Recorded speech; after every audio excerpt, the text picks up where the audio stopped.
Well, hello, everyone. Welcome to the Crossline Community Groups podcast. My name is Jordan Gash, and I'm joined with another guest that I have to tell a quick little story about.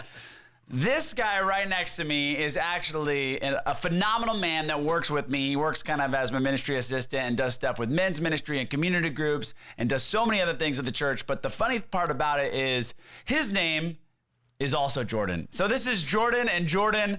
That was the funny kind of process as I was interviewing a bunch of different people. I knew that he was the best, and I'm like, I wonder if that's going to be problematic. And, you know, it hasn't been problematic only until really about just like 30 seconds ago when we were asked to test our mics, and we didn't really know what was going on. So this, everyone, is Jordan Morrison. Everybody say hi to my friend Jordan Morrison. Hey, guys.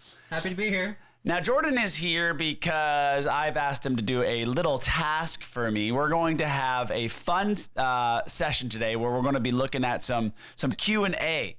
So we actually went to Reddit and we looked at, okay, what are the questions that people are asking on Reddit about Christian small groups? And there was a lot of them. And so Jordan has kind of looked through all of those questions and has thought of a couple different ones that he is going to ask me. And I have not heard these questions yet. And so we're going to have some fun.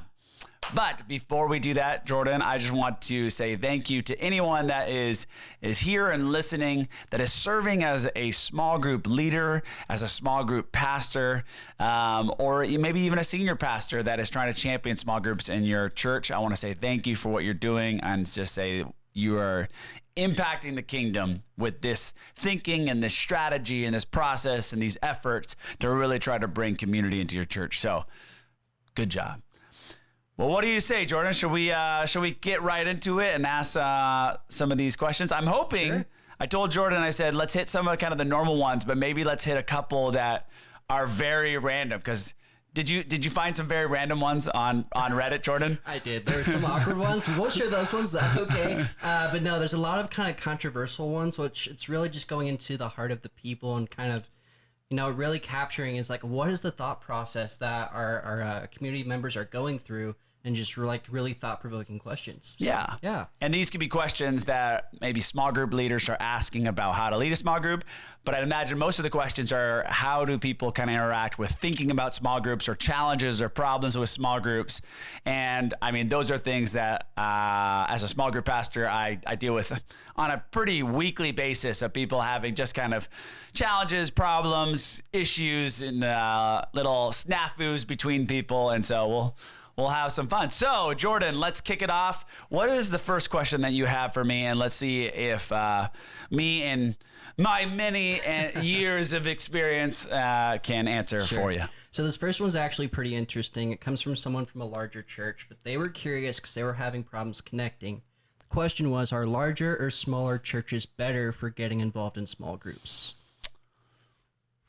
Are larger or smaller churches better for getting involved in small groups? Well, that's an interesting question. I want to give some context for that, just to kind of point out. I'm going to answer the question, but I want to kind of point out two different scenarios that I've seen in a small and a big church. Yeah. Now, there was a church actually. I'm going to give a shout out, High Desert Church, right? And it's in the high desert. And one of the things that they were phenomenal about was their emphasis on small groups. And I know that there's other churches that are great with that, like Saddleback and North Coast down in San Diego area. All of them have phenomenal small group ministries, but they are all very, very large churches. And I think what happens is the reason that they can be so effective in what they're doing, and this is what I would say for larger churches in general, is the message of small groups and the message of community gets threaded into everything that they do. It happens on Sundays in their preaching. It gets meta messaged there. There's there's banners and ways to get involved. The leaders are out there. They're doing multiple different campaigns to really kind of promote small groups. If you are a large church and you want to have a strong, thriving small group ministry, that is something that needs to be communicated and shared and be very public in all the spaces of your church. Because with all the programs and the things and the events that you do, small groups can kind of get lost in that. And what happens is, when people don't feel connected in those large churches, what happens is they they leave. Yeah. I know that because I've been at small churches and people come and they say, well, I was at this big church, but I didn't really get seen, or I didn't really feel known. I felt like I was just a person in a giant sea of people, right? And that's sad, and that's sad to hear that, but I do think that there's effective ways to do it from large church standpoint. Now, I've also engaged with small churches. Now, the nice thing about small churches is, and this is what I love about it, when your church is small, you have less of a choice on who you do community with. Right. And that's actually a beautiful thing, because when you have less of a choice, it's like, well, I want community, I desire community, and now this is the body that I've been placed in and I'm fellowshipping with, so I'm going to engage with all the ages and all the types and the different backgrounds.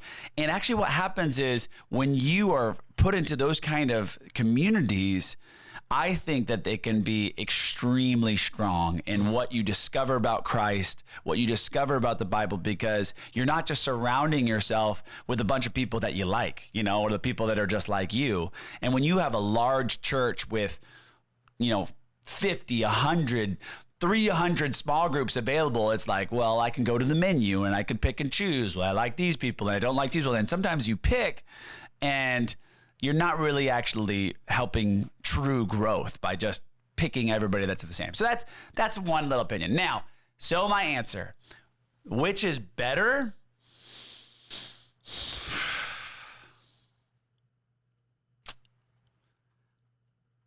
I would say it's probably easier. It's easier. I don't know if it's better. I would say it's easier to get connected into community, into small groups in a smaller church than a larger church, because they're not as inundated with all the things, and small group ministry is simple and it's clear as one of kind of the primary offerings and primary ways that they do community within a small church. So if a small church is doing small group ministry, it usually is a very prominent part of what they're doing there. So that's what I would say. Probably easier in a smaller church. I kind of have like another question and kind of piggyback off that. Sure. It's like, let's say you're at a bigger church, which Crossline is a bigger church, right? Mm-hmm. Is they have all the things like you say. So if I'm, let's call it a married man, and I want to get plugged into a church. Well, you are a married man. I am. So there we go, right? But so I don't even need to call it. You I can call you that already, because that's what you are. So you are a married man. With that being like my situation, right? Which is a beautiful situation. My wife has things she wants to do. I have things I want to do. We do things together. Where do I actually get plugged in? Do I do a small group by myself or with my wife? Do I only go to like the men's gatherings? Like, what do I do? See, that's great, Jordan, and this is a challenge that we kind of run into even at Crossline. And I think bigger churches in general kind of run into this.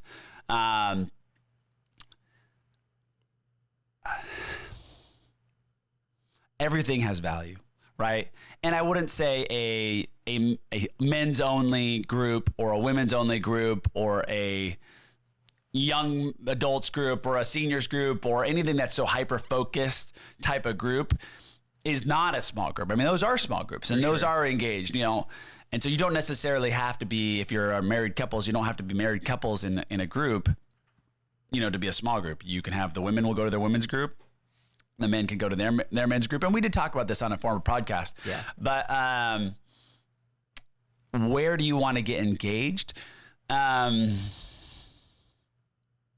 think the dynamic is different between small groups and men's and women's ministry. I think men's and women's ministry is a little bit more focused around more focused discipleship and intentional discipleship, targeted discipleship around, at least that's what we have at Crossline. When you're doing a men's group, you're focusing on men's topics and men's things and how do you grow and develop in that as a disciple of Jesus. Now, small groups are about that, but I think the main focus of a small group is community. And that's why you're bringing your whole family into that community. So our small group that we have personally, and all the small groups that we have, even if you are a married couple and you're in a couples group, it's even more than just you and the couple. It's your whole family. Your whole family is a part of that community, and you just don't necessarily get that in men's and women's. I think men's and women's is again, it's a more compartmentalized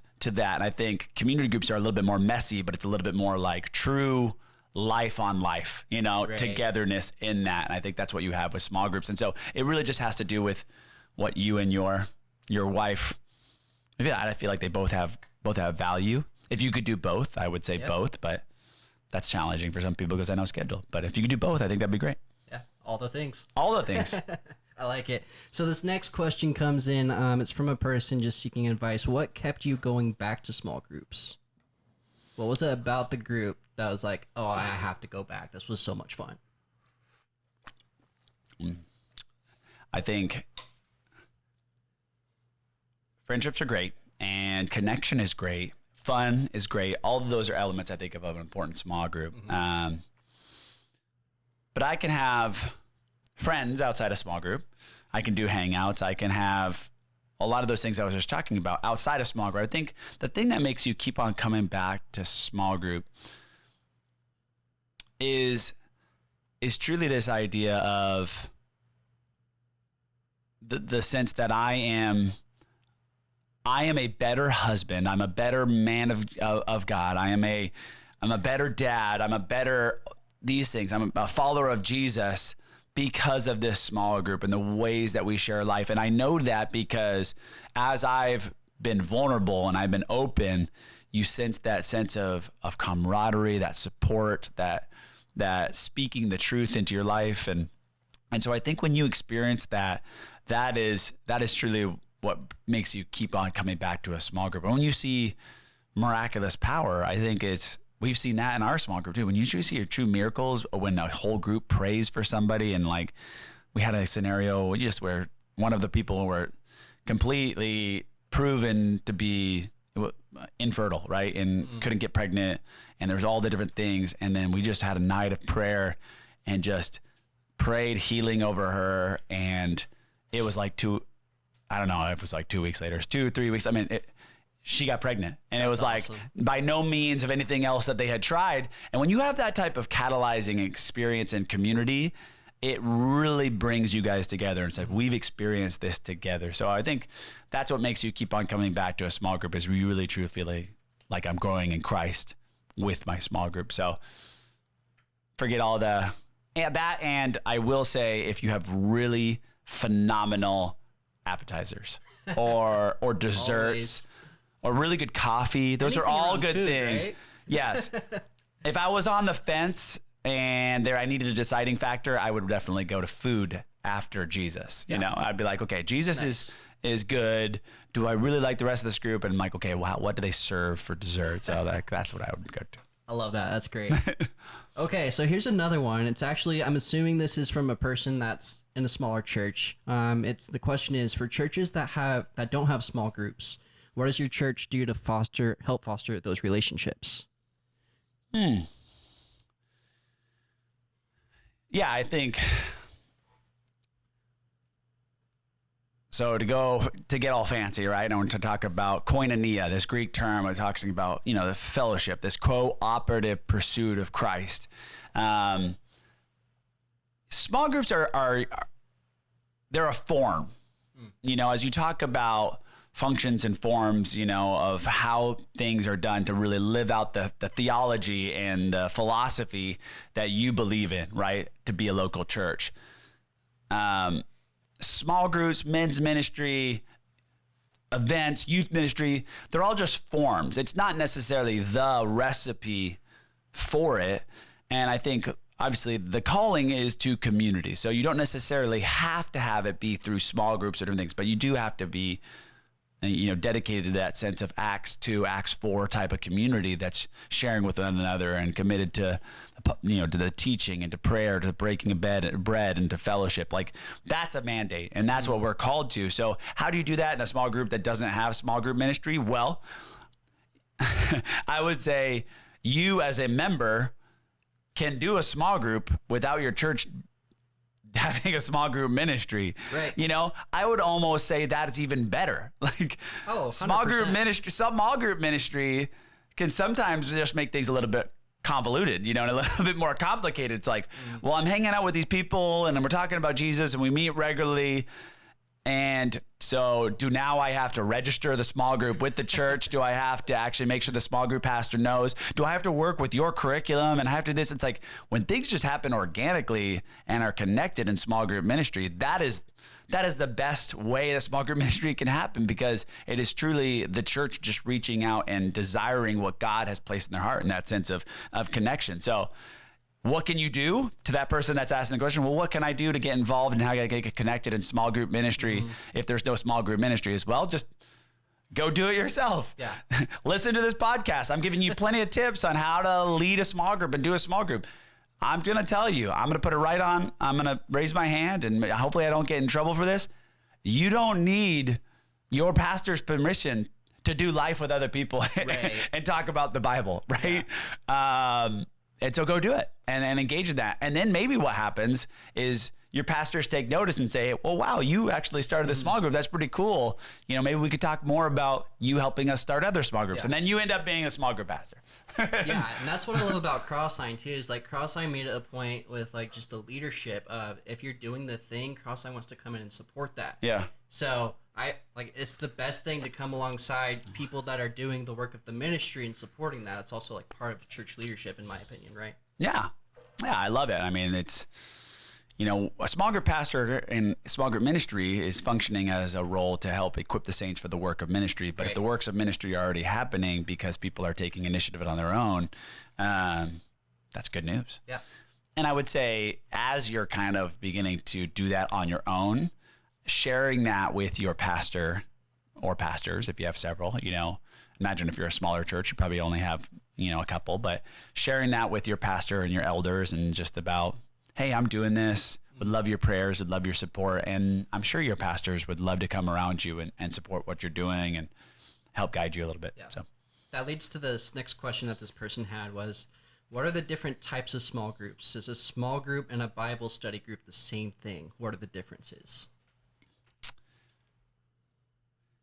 yes, well, we at Crossland, we call them community groups. Yeah. So that just solves the problem. There you go. When you just call it a community group, it has a lot more range to it. For sure. For it to be whatever it needs to be. It's just groups happening within the community. I would say Bible study groups and small groups and cell groups and discipleship groups and community groups. Yes, I mean, they're all pretty much the same thing, unless they're specifically defined by your church. Right. And they're specific, again, going back to forms, right? And the way that group meets, you know, there's churches that I know they have discipleship groups, they have Bible study groups, and they have fellowship groups. Like I know that they have, like, big churches sometimes have multiple different types. There's such things. There's obviously here in Southern California, there's a lot of people that do rooted groups, and rooted groups are kind of that first step in building a group. And you don't really necessarily have a choice on who you get placed with. It's just anybody that wants to be involved in the community, and they learn the foundations of the faith. And then the hope is that out of that rooted group, you start a small group. But sometimes people don't start it with those people, but they go off to other groups. And so there's a lot of different types. So, but it's all pretty much the same thing, like I said, unless otherwise defined by your church. I like this next question. It's actually pretty funny. I kind of related to this a little bit too. I was surprised. I'm like, oh, this brings up memories. I know. I was thinking, I'm ready for a funny question, because all this has been way too serious. I tried my small groups. I don't like it. Should I feel guilty for not liking my small groups at church? What do I do? Whoa. I have never heard a question ever like this. There you go. No, I mean, this is a very common scenario, right? That's great. I love it. Where people step into a small group and they, you know what? It's just not their favorite, right? They're just not vibing with the people. And it always makes for fun conversations, because you have the people that are way too nice and they don't want to say anything. They don't want to hurt anybody's feelings. And they're like this, or like, should I feel bad? I don't know if I should go. And then what happens is they endure, right? And they just kind of go through it and not really connected to the people for weeks, months. And sometimes I would say, sometimes when you just push through it, God can do something and change your heart. Yeah. But I get it. Like, if you're not really feeling that connection, here's what you need to do. you need to, what's that? I'm thinking of that, what's the old Aladdin reference when the genie says, here's the things, tell her the truth, right? Yep. No, you need to tell your brothers and sisters in Christ, you need to love them enough to be honest, right? And everybody's going to be happier that way, right? We have to not dance around people's feelings and just say, listen, this is just hasn't really been the greatest connection for us, love what you guys are doing. We bless what you're doing. But I don't know if it's going to be the best fit for us. And I would say you definitely need to check your heart in that too. Is it are you being hyper picky that you're only going to go with certain amounts of people? Or are you honestly like, you know what? I've given it a real shot. I've really opened my heart to try to connect with these people, and I'm just not really having that connection. And I think it's okay. It's okay to admit that to yourself, and it's okay to share that with your group. And I would share with your group leader and allow the group leader to kind of decide what's the next steps in that. But yeah, honesty is always the best policy. Yeah. Sometimes a little hard, but it's always best. It's kind of like those, we talk about it here across line. You know what? We need to, you need to throw the fish on the table, right? And it's gonna flop around and it's gonna be awkward. It's gonna it's gonna be wet and you're gonna get splashed and stuff like that. But eventually that fish is gonna die, right? Yeah. And it'll be still and it will stay. And that might be a little bit of the situation that happens where you just gotta throw the fish on the table and be like, okay, this is gonna be a little awkward. We're gonna talk about it, but in the end, it's gonna settle and we can continue to have a relationship together. So to me, that kind of pulls the relationship even more into, just so much more depth too, because they know you're being realistic and you're being you're cutting through it and you're taking the first step, right? And so it just opens the doors into further conversations of, okay, well, what does this look like? What are you needing? And to have that conversation with your leader, it's with me and Ashley's my wife, of course. And so with us, we had that conversation with, hey, we haven't been a group in a while. We want to attend your group, and it's going to be a little bit awkward for us, but what does this look like? How can we jump in? So yeah, you make a good point, Jordan. I think this is a tip for small group leaders. I would say if you're looking to onboard somebody that's new, that's going to be new, before you just throw them into your group, I would encourage you as the leader to have a sit-down conversation with them, or have a conversation over the phone, and just kind of walk it through of what your group's all about, the type of people that are in the group.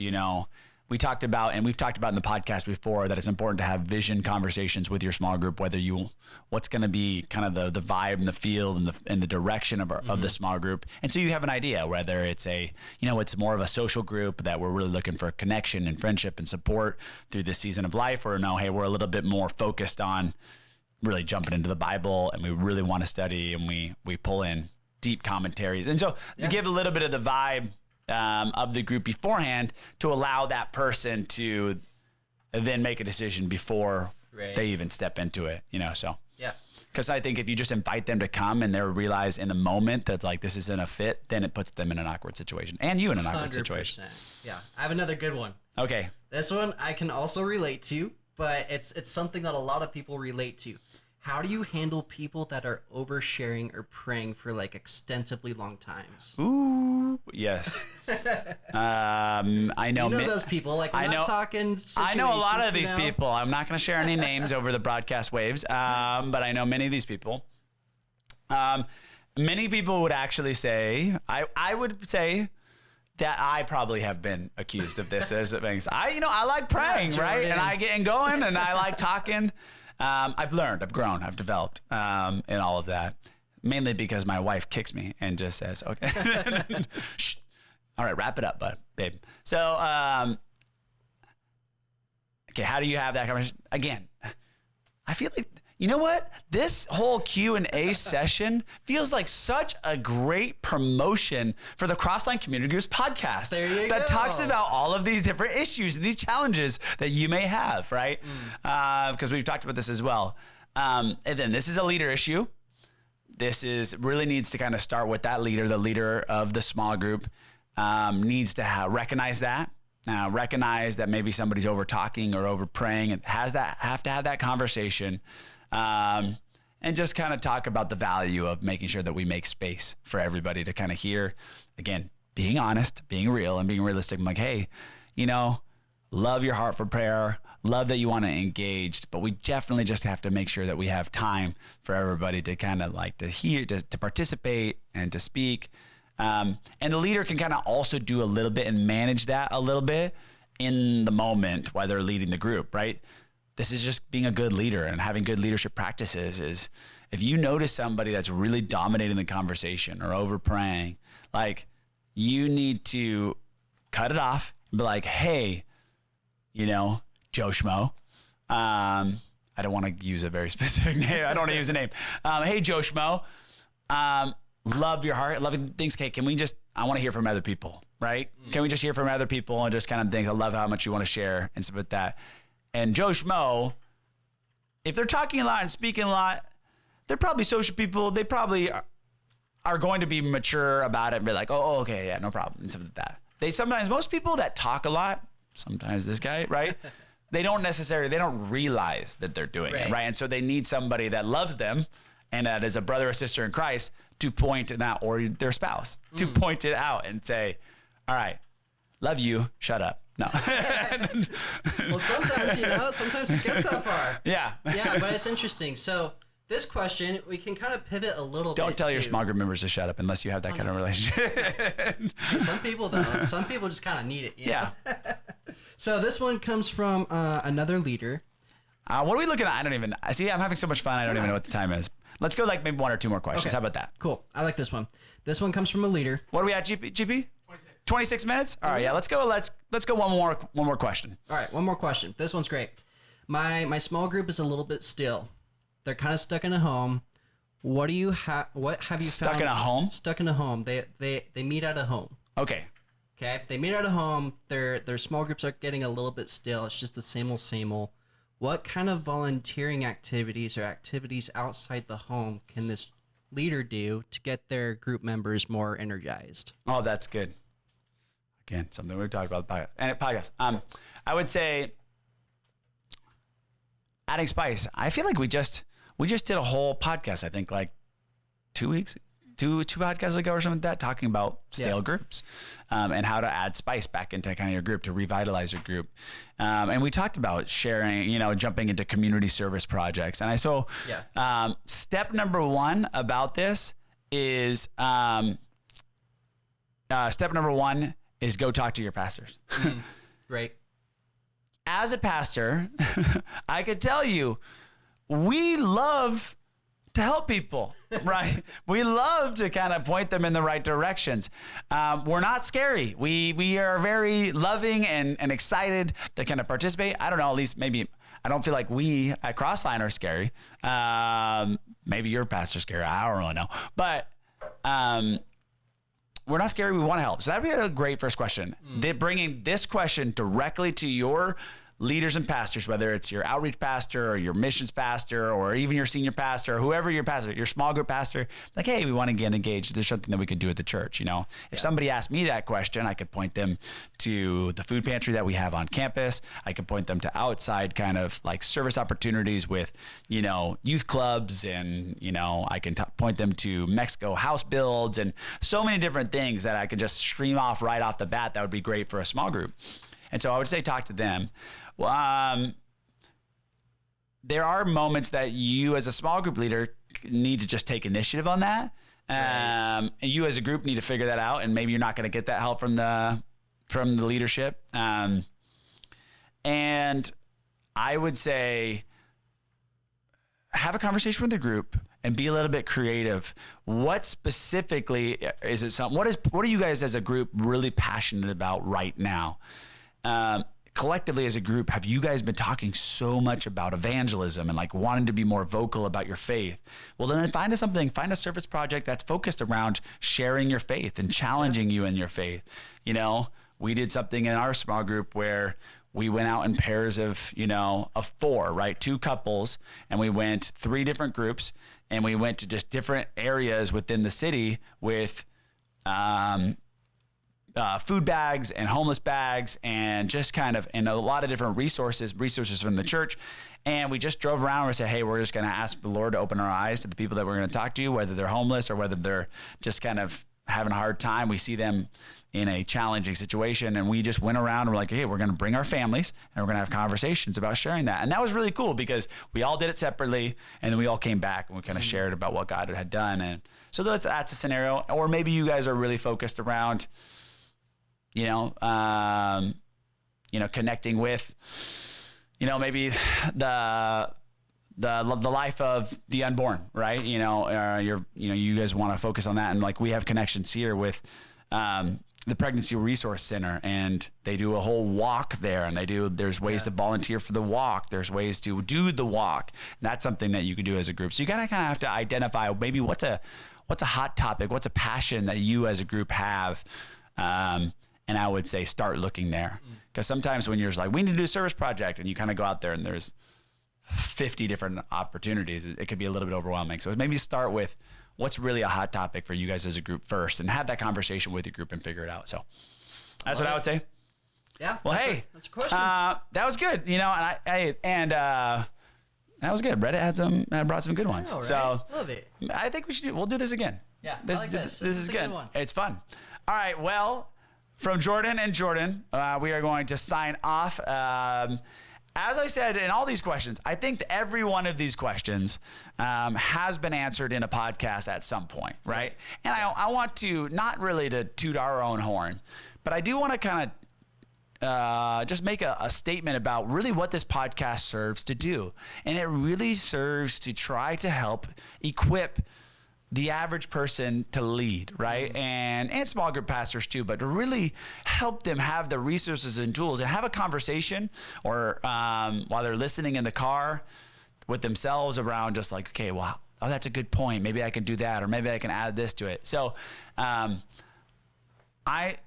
do this professionally, but I wouldn't call myself a pro, right?